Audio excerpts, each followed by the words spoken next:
Hi there! So last weekend I attended a live music performance. One of my former coworkers retired and is living the dream. He is writing and recording his own original material, and his name is Kirk Wessler, and he just dropped his first album called Homestyle Acoustic, and he is an extremely talented storyteller and guitarist. I highly recommend that you support local artists. So if you are in and around the Peoria area, I know he travels around as well and performs, check him out. I will leave a link of where you can find him and maybe purchase this. So I took a couple of pictures while I was at the event, and the whole venue just had a really good vibe, and I got inspired. So I want to do a painting inspired by his performance. And so I think I'm gonna start with like a wash on this 2-inch deep ampersand gesso board. So I love working on gesso board. It's so solid compared to working on canvas.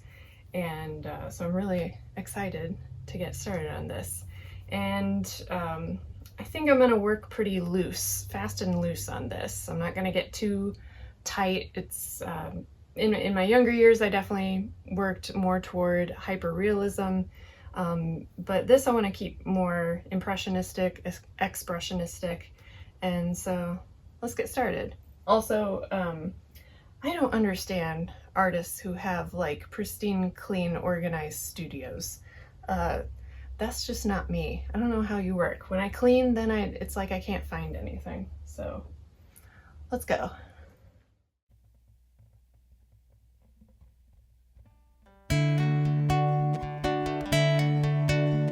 So many days and so many nights passed me by like the flashing lights on Main Street in summer. This little town was such a big place when I couldn't find even a trace of true love. I wondered, all the things I thought were true drowned with the boys in the blue ribbon crew. I staggered home and lost my key, fell asleep, I couldn't see. Under the moon in the shadow of June, the first great kiss was gone too soon when I saw another. I left her alone while I took a shot at that dream I'd had in a parking lot, but nothing was uttered.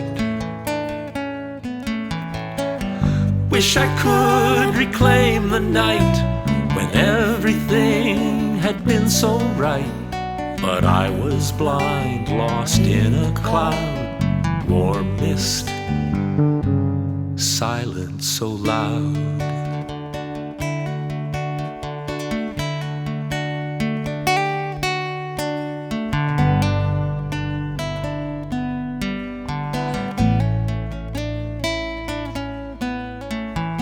Truth is truth and lies are lies, even when they're in disguise. I lost the game, all because I couldn't see who I was.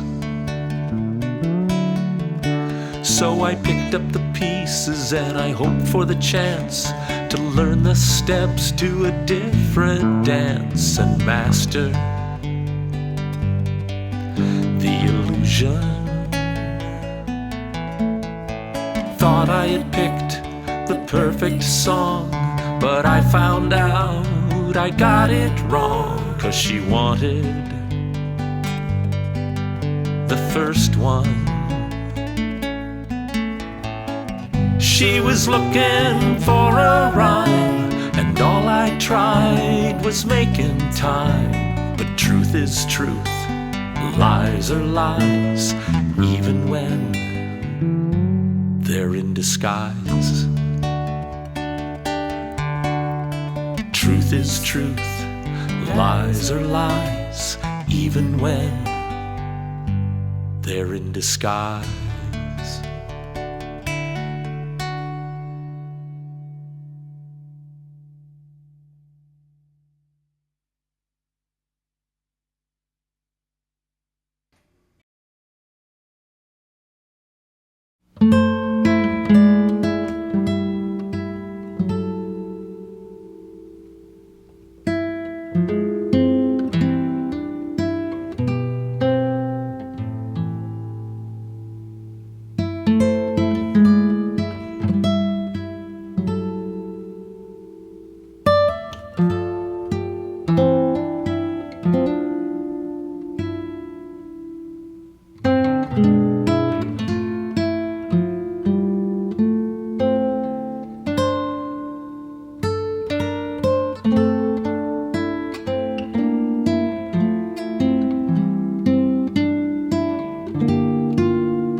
Okay, so I'm about an hour into this painting. I'm gonna start my next hour, and I like where this is headed. I think I've got good coverage. I like some of the color play that's going on, but now I need to sort of define some contrast a little bit. It's a little bit muddled.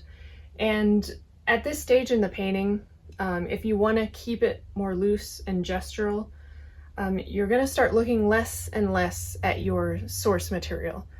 Because at the end of the day, this has to work on its own, out of context of yourself and your own perspective. So when someone sees this hanging in your home, hanging in a gallery, online on your shop, they're not going to see your reference photos. They're not going to see the actual scene that you were painting from. And so this has to work by itself. So a tip that I'd like to pass on in my own experience is when I'm working on a painting, sometimes I leave it on an easel and then I will set that easel or have that easel near my bed so that I see it when I wake up, I see it when I go to bed. It's the same concept as when you're in school and you write an equation on the board or put it on the screen in front of class. You sort of see the thing as a whole from a distance, and you get some different perspective on it. You can actually sit and ruminate on it, and it's like solving a visual word problem, for me anyway. And I know that's really helped my painting technique, because when I view it and just sit and passively look at it, then you start mentally fixing, solving parts of the equation. Like, oh, okay, I need to, this is really warm. I need to maybe make this cooler to make this, to separate this from, foreground, background. Oh, that's a area I want to work on. This needs more refinement or more contrast. So all the while, you're actively and passively solving the painting. So I've been working very thin. I tend to work very thin to fat. I'm not much of an impasto painter. I don't like to really slather a lot of thick paint onto my canvas. I like keeping it a little more watery and more like working on watercolor. That's just the technique that I'm used to working with. And so yeah, let's keep going.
done. I mean, I think I'm done painting. I did some touch-up work on the face, a few little light details, and I signed it. Tried to make it look a little bit like a guitar pick. Don't know if I really succeeded at that, but now it's time for the finishing steps. So the mark of a thorough and professional piece of artwork. Always finish your sides. So this is just bare naked wood, and I want this to look really rich. So I am going to stain it with wood finish, and then I'm going to varnish it. So it'll be really, really nice. Good thing about these mounted gesso boards is you don't really have to frame them. Just make the edges look all nice and pretty. Sides are stained and varnished, and surface is varnished as well. Oh, look how nice that turned out. So slick. Nice. Well, thank you so much for following me on this artistic journey. If you like what you see, subscribe to my channel. Thanks for watching.